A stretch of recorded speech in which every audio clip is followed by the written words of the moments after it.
அன்பான தமிழ் உறவுகளுக்கும் இனிய தமிழ் நெஞ்சங்கள் அனைவருக்கும் என் இனிய புத்தாண்டு தின நல்வாழ்த்துக்கள்.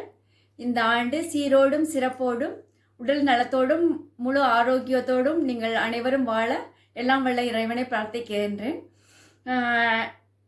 Happy new year to all my friends and relatives.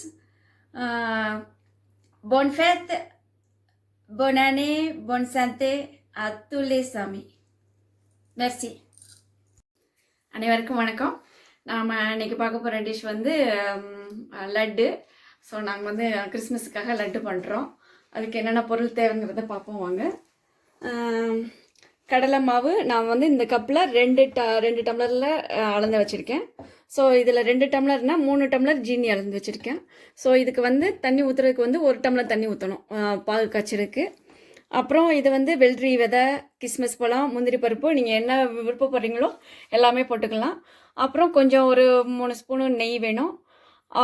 இது நான் கலருக்காக இந்த கலர் லிக்விட் சேர்க்குறேன்.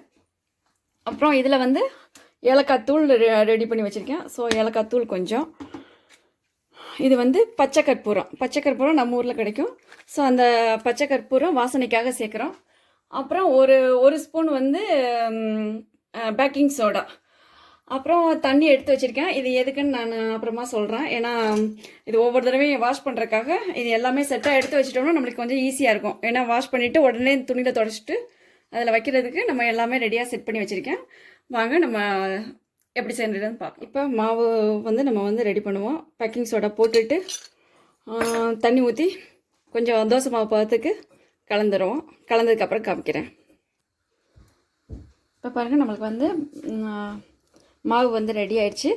இந்த மாதிரி நல்லா கலக்கி விட்டுக்கிறேங்க. இந்த கொஞ்சம் நல்லா அப்படியே கொஞ்சம் ரொம்பவும் கெட்டி இல்லாமல் ரொம்பவும் தண்ணி இல்லாமல் கொஞ்சம் நல்லா தோசை மாவு பதத்துக்கு கொஞ்சம் கரைச்சிக்குவோம்.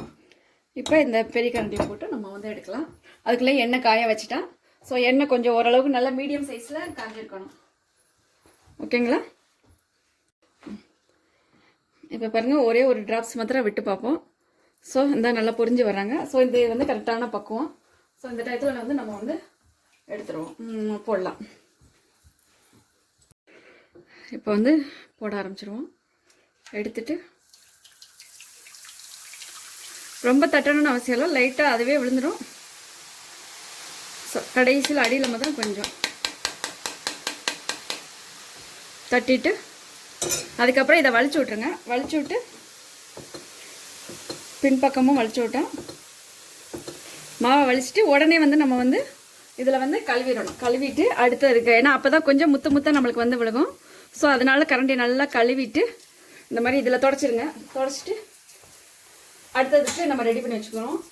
அதுக்குள்ளே இவங்க கொஞ்சம் மேலே எலும்பி வந்துருச்சு. இப்போ வந்து நம்ம வந்து இதை வந்து திருப்பி விட்டுடலாம். நல்லா அழகாக முத்தாக ரவுண்டாக விழுந்திருக்கு பாருங்கள். இப்போ ஓரளவுக்கு, ஏன்னா இது வந்து ஃபுல்லாக வைக்க வேணாம், முறுமுறுன்னு இருந்துச்சுன்னா நம்ம காராபூந்தி இதுக்கு வந்துடும். ஸோ அதனால் வந்து நான் வந்து அரை வேக்காடில் எடுத்தால் தான் நம்மளுக்கு வந்து ஜீரா வந்து நல்லா உறிஞ்சும். ஸோ அதனால் அரை வேக்காடில் எடுக்கிறோம். பாருங்கள் எவ்வளோ நல்லா முத்தாக இருக்குதுன்ட்டு. ஒரு பேப்பர் போட்டு அதில் எடுத்து வச்சுருவோம்.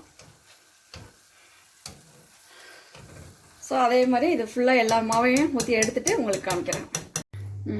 இப்போ நம்மளுக்கு வந்து பூந்தி ஃபுல்லாக பொரிச்சு எடுத்துட்டோம். இப்போ வந்து ஏன்னா நான் இப்போ ஸ்டவ் ஆஃப் பண்ணிட்டேன், ஆனால் எண்ணெய் சூடாக இருக்குது.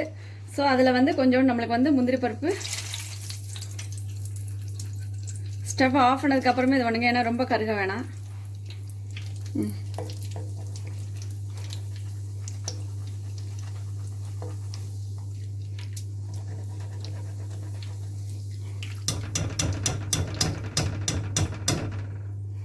ஓகே, இந்த அளவுக்கு போதும். அதில் சேர்த்துருவோம். அடுத்து நம்மளோட கிறிஸ்மஸ் பழத்தை, ஏன்னா அந்த வெள்ளரி விதை வந்து நம்ம வந்து வறுக்க வேணாம், அதை டேரெக்டாகவே யூஸ் பண்ணலாம். பட் முந்திரி பருப்பும் இதுவும் மாத்திரம் நம்மளுக்கு வந்து கொஞ்சம்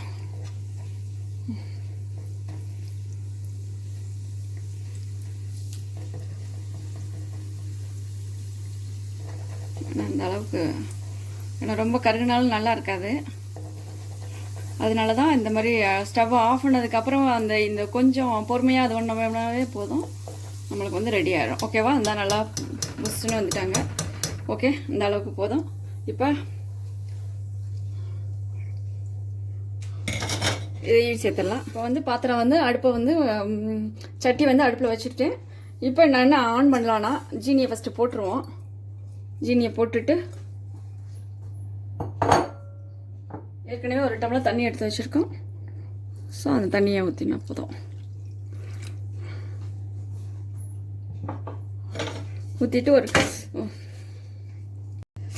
ஊற்றிட்டு லைட்டாக கிண்டி விட்டுருங்க. கிண்டி விட்டு இப்போ ஸ்டவ்வை ஆன் பண்ணிக்கிடுவோம்.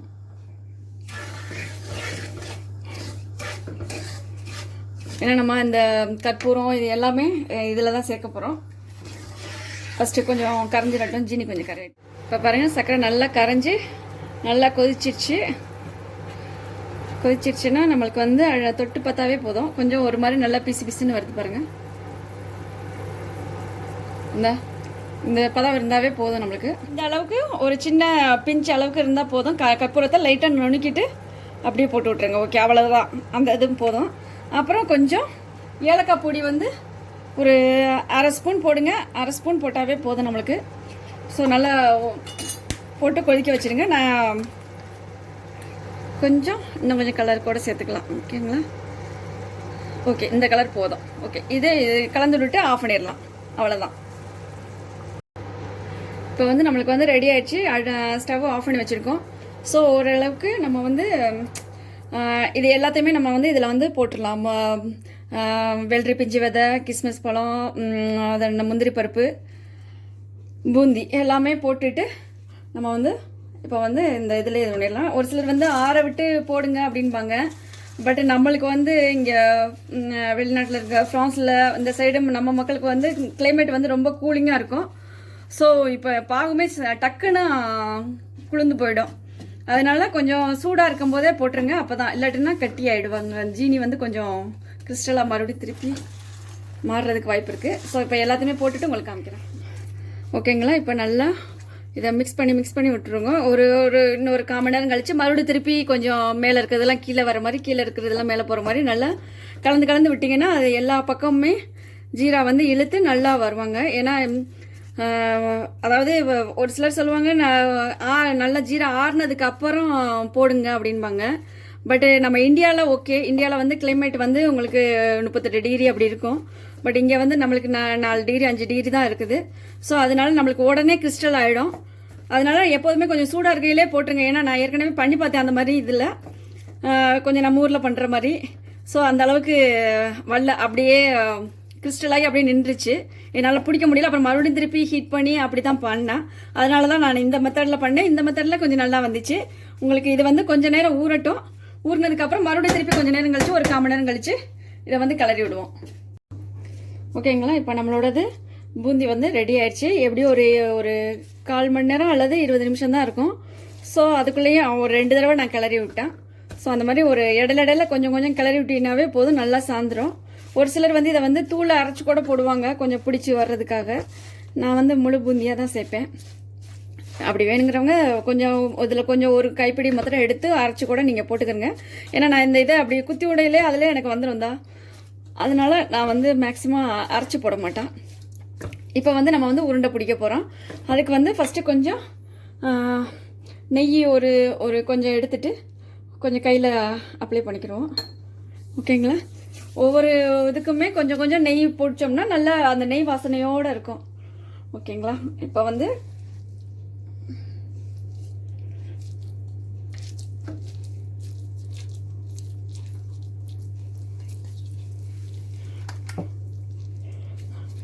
இப்போ பாருங்கள், லைட்டாக கொஞ்சம் நல்லா டைட் பண்ணி அப்படியே கொஞ்சம் உருட்டிக்கிட்டே இருந்தீங்கன்னா கொஞ்சம் நல்லா உருண்டையாக வந்துருச்சு பாருங்கள். இந்த அளவுக்கு போதும். அடுத்து இன்னொரு உருண்டை ஒரு நாள் உருட்டி காமிக்கிறேன். கொஞ்சம் ஓரளவுக்கு ஒரு சிலர் இதில் வந்து கிராம்பு சேர்ப்பாங்க. ஸோ அது டேஸ்ட்டு பிடிக்கணுங்கிறவங்க கிராம்பு சேர்த்துக்கிறங்க. இல்லை நம்ம கார்னிஷுக்காக ஒரு கிராம்பு கூட நம்ம வந்து மேலே வைக்கலாம். யாரும் கிராம்பு சாப்பிட போகிறதில்ல, அப்படி தூக்கி தான் போடுவாங்க மேக்ஸிமம். இங்கே பாருங்கள்.